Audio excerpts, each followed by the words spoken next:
Do you understand that watching pornography is a perversion of God's created design for sexuality for mankind? That you are guilty of adultery. And that if you continue on in these things, not only are you moving things and progressing things in the direction that we've been going, you are guilty of that. But if you continue on in these things, you think that you will escape the judgment of God? What you ought to be doing right now, instead of pointing fingers, is you ought to be looking at yourself and the people that you're close to, and you ought to start hating the sin that you, in some cases, are allowing to exist in your own life. And understand that it's a big deal.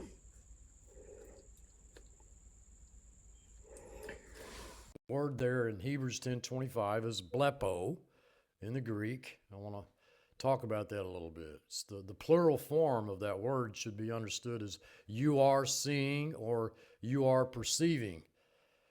It isn't just a passive observation, but a state of awareness or recognition, and all the more as you see the day approaching. There's too many skeptics out there that says that we can't see what's coming, and that's not true. The word here signifies a heightened awareness or a clear perception of an ongoing reality. It's an exhortation based on the fact that we already see it drawing near. The author's telling the readers to encourage one another and to do so more because of their current state of observation. They can tell that the final day is getting closer. This seeing is not with their physical eyes, but with a spiritual or prophetic sense. It's an internal understanding born from the events and circumstances of their time. In this case, our time, I believe. Blepo is a very common word for to see. Its use here is distinct from other Greek verbs. God could have used the word horao. That denotes a more direct, sometimes supernatural or intellectual seeing. It's the root of the word where we get drama, meaning vision. If the author had used this, it might have implied a more spiritual or direct revelation. Theoreo, that word implies to look at, to observe, to contemplate, and that suggests a careful and deliberate scrutiny. And if used in this verse, it would have changed the meaning from an ongoing state of awareness to a more intentional act of watching for signs. But he used blepo. God used the word blepo. It grounds the exhortation in the shared and evident reality that the readers are already experiencing. They are all seeing the days approach, whether consciously or not, and this shared perception is the motivation for their continued fellowship and encouragement. We are to encourage one another as the day draws near. Okay, now I want to talk about Shemitah cycles. It's not something I've talked about a lot, but I want to touch on that. There's something interesting about this. 7-year cycles from 2001 to 2029 because they reveal historical economic crises or downturns, all in the month of September, 2029 being the midpoint if we're raptured this year. I'm going to put these up on the screen so you can see them. The pattern that we see is a sequence of significant, globally impactful economic events occurring 7 years apart, each one having a notable connection to the month of September. I find this pretty interesting because while the specific nature and the scale of the events vary, from major crises in 2001 and 2008 to periods of high volatility and major policy shifts in the other years, it just makes for a compelling, what you call, coincidence. I don't believe in coincidences. You got the stock market crash in 2001, market downturn that followed the attacks on September 11, The New York Stock Exchange, the American Stock Exchange were closed for 4 trading days after the attacks. And then when they reopened on September 17, the market experienced a significant drop. Okay? That's something that many of us will probably remember. The global financial crisis in 2008, that's kind of a little more complex event.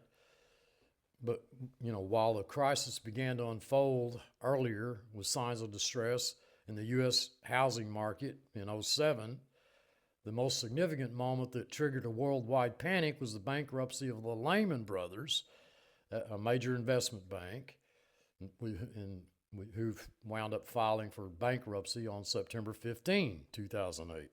Okay, now, I'm not going to bore you with all the rest of the details here, but on each of these Shemitah years, but there's definitely a pattern, without question.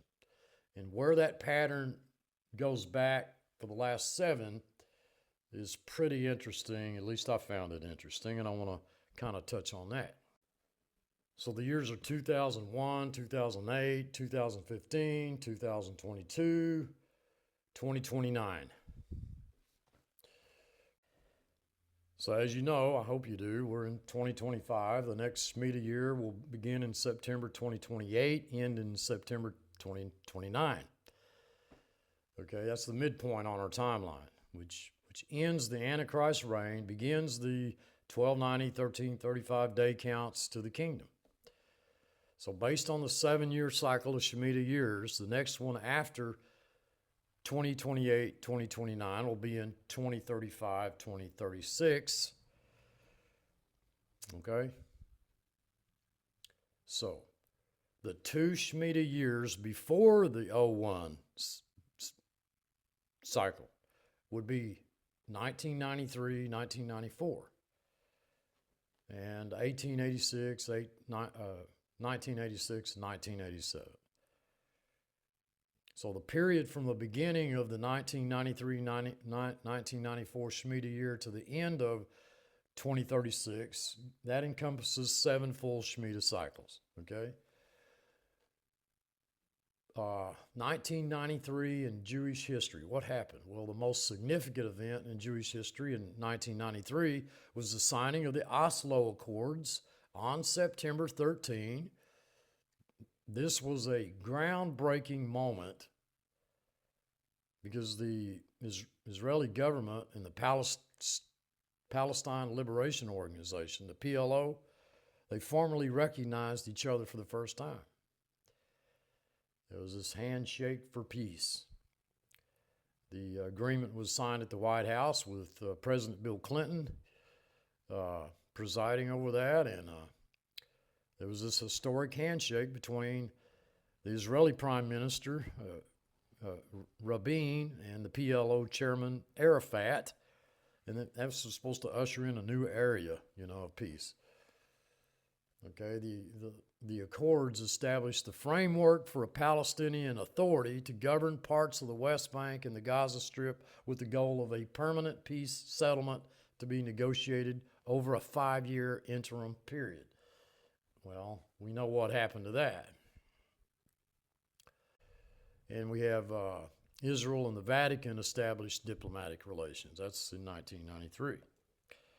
So it's interesting to go back through those 7-year cycles and see how that, all these that landed in the month of September, all were absolutely, without a doubt, historically documented.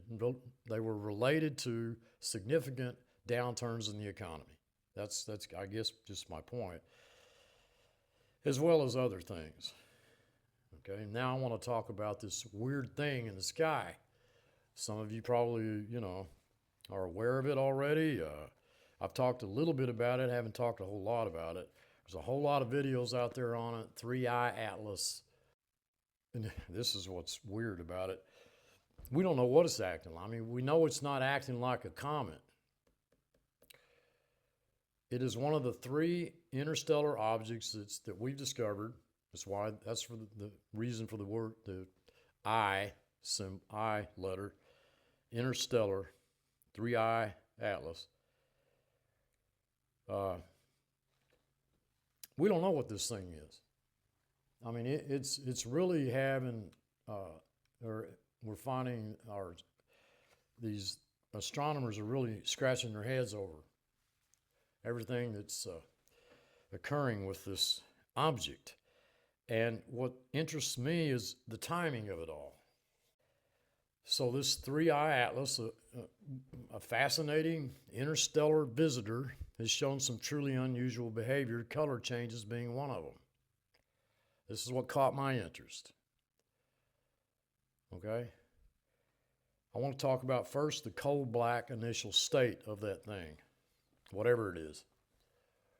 When it was first discovered, it was a very faint object, and its initial appearance was consistent with a typical distant comet. If you were to imagine it's sitting on the Earth, its solid nucleus sitting on Earth, it would be a very dark, sooty, coal black color. This is because comets are generally composed of a mix of ice, dust, and rock, and the outer layers are typically covered in a dark, carbon-rich material. This is what astronomers call, a low albedo surface. It doesn't reflect a whole lot of sunlight. And then we had this red glow.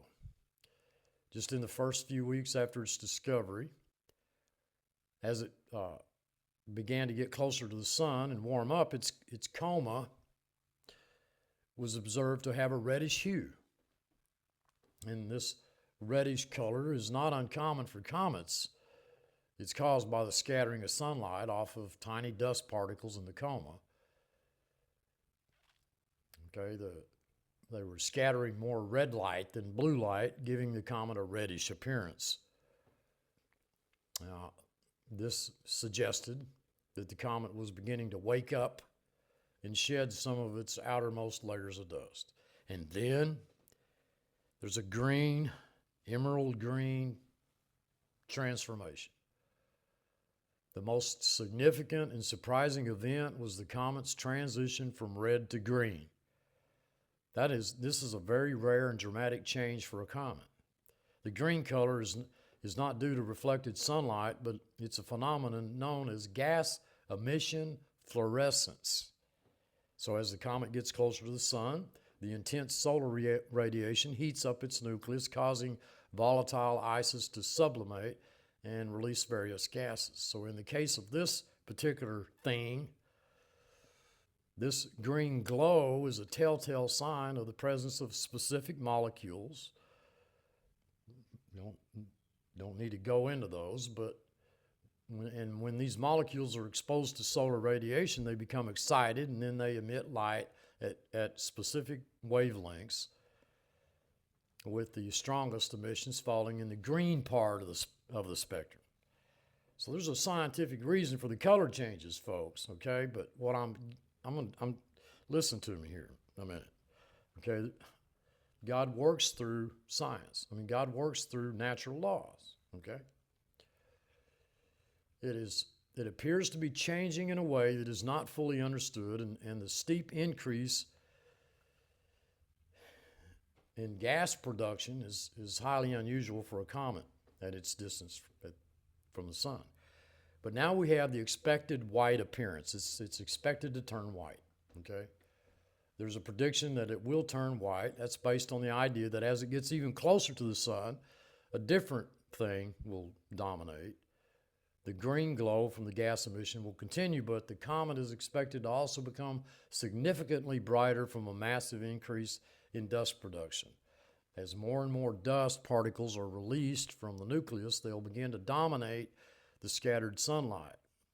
And this massive outflow of dust, which scatters all colors of light more or less equally, will cause the overall appearance of the comet to shift toward a more natural white color.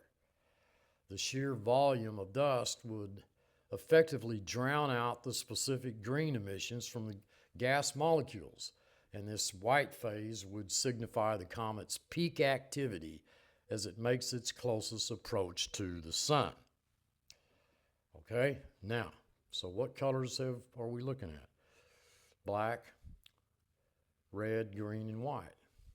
This prophetic series of color changes from the initial dark state to a reddish, dusty glow to a vibrant green gas emission and finally to a brilliant white dust-dominated comma is not a coincidence, folks, and it makes 3i Atlas truly unique and an important object for astronomers studying the composition of interstellar comets as well as us, particularly since these four colors are the four horsemen of the apocalypse and they mirror the colors of Islamic nation flags. Folks, look, if you follow this channel and you know me, you know I don't believe in coincidences. At this particular time, God is going to send us a rare, not just rare, a unique object from deep interstellar space that's going to confuse scientists on many levels, where it's not going to act like a comet, and there's going to be a lot of puzzlement over this object. The timing of it, the four colors. I mean, folks, God has already given the scientific community Hubble and James Webb to make, where the discoveries are now being made that cause them to question their entire model of the creation of the universe. And now we've got this. I don't want to.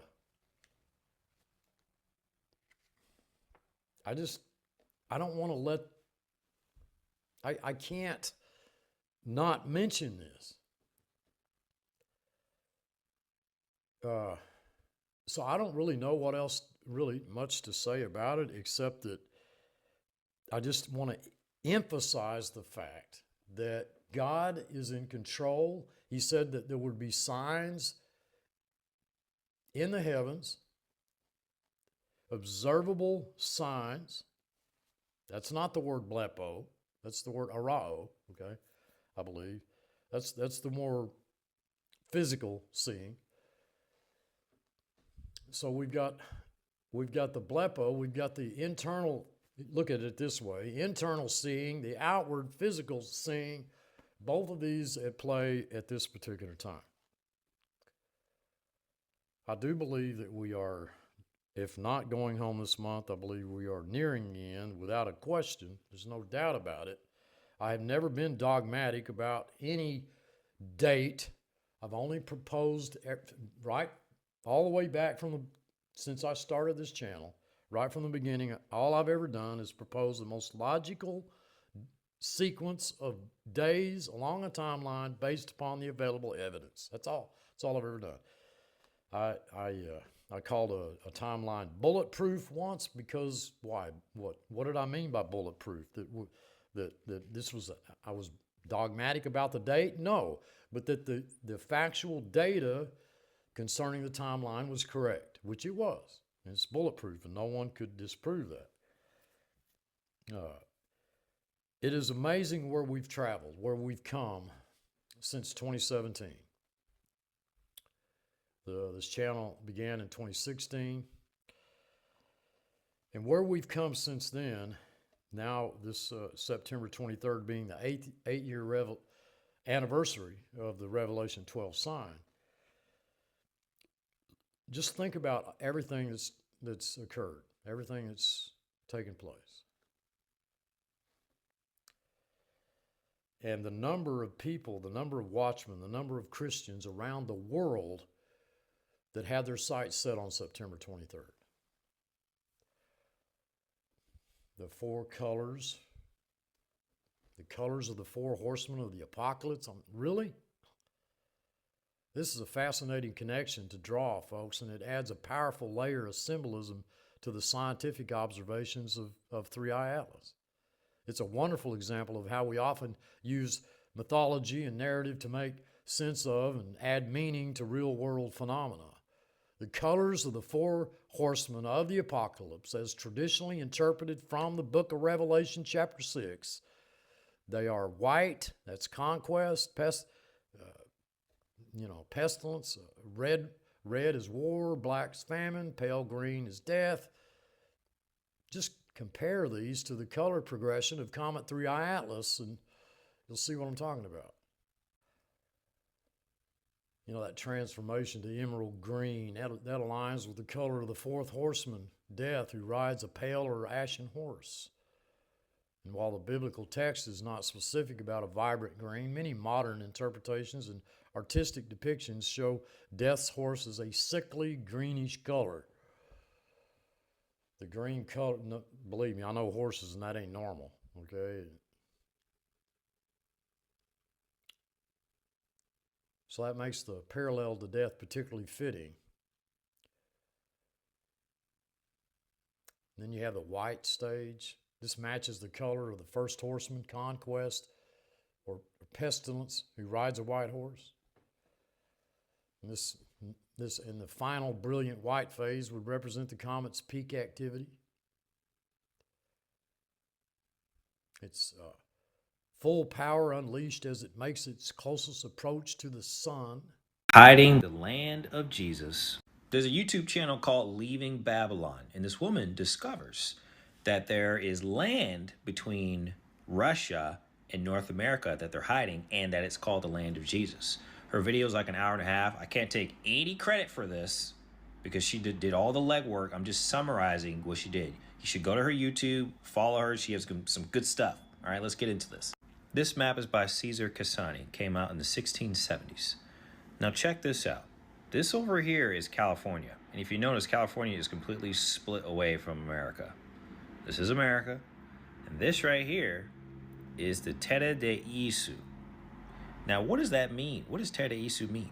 So it turns out Terra de Isu means land of Jesus, according to Google Translate. And so it's Catalan. That's the language up there. So what is Catalan?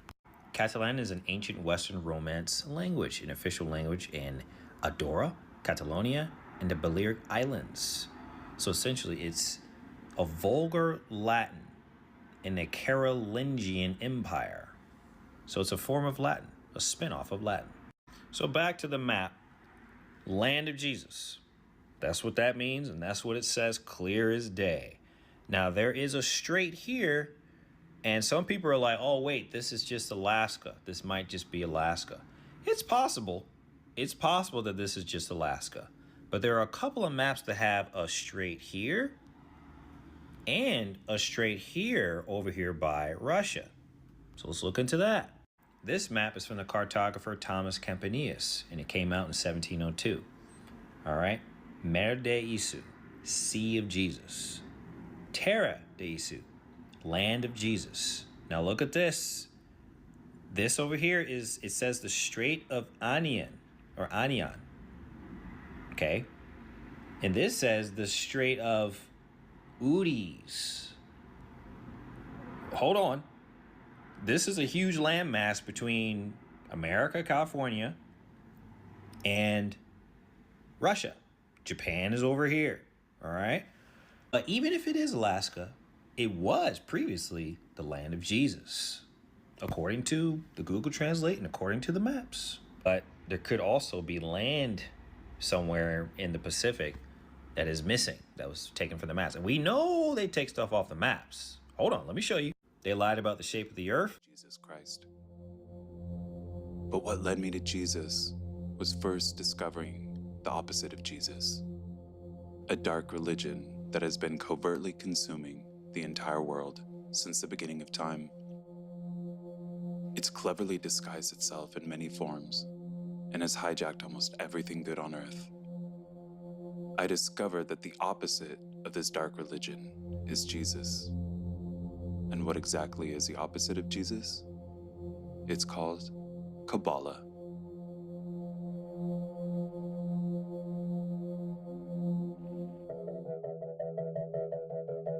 What is Kabbalah? Kabbalah is an ancient occult system of belief, philosophy, cosmology, and most importantly, it's a discipline of ceremonial magic.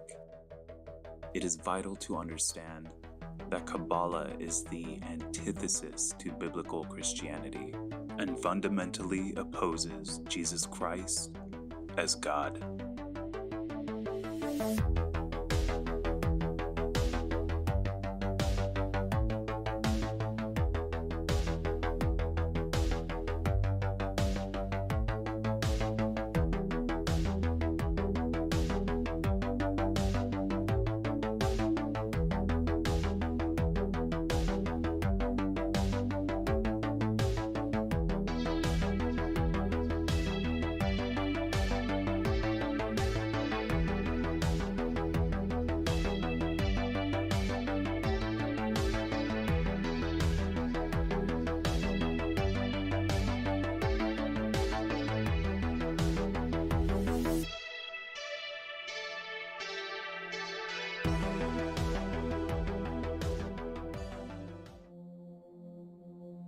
The following is from the book Kabbalah Secrets Christians Need to Know by Deanne Lauper. For the last several decades, the church has been the particular target of a massive flood of books and teachings on mysticism, specifically in the form of Jewish mysticism or Kabbalah. The result of this demonic campaign has been a departure from the faith, as many Christians are now looking to the wisdom of the rabbis for answers to their spiritual questions. Like the Gnostics, the Kabbalists view secret knowledge as a path to immortality. Mingled with biblical terminology, these secrets are subtly presented as a means of discovering one's hidden destiny and as a way to becoming more like God.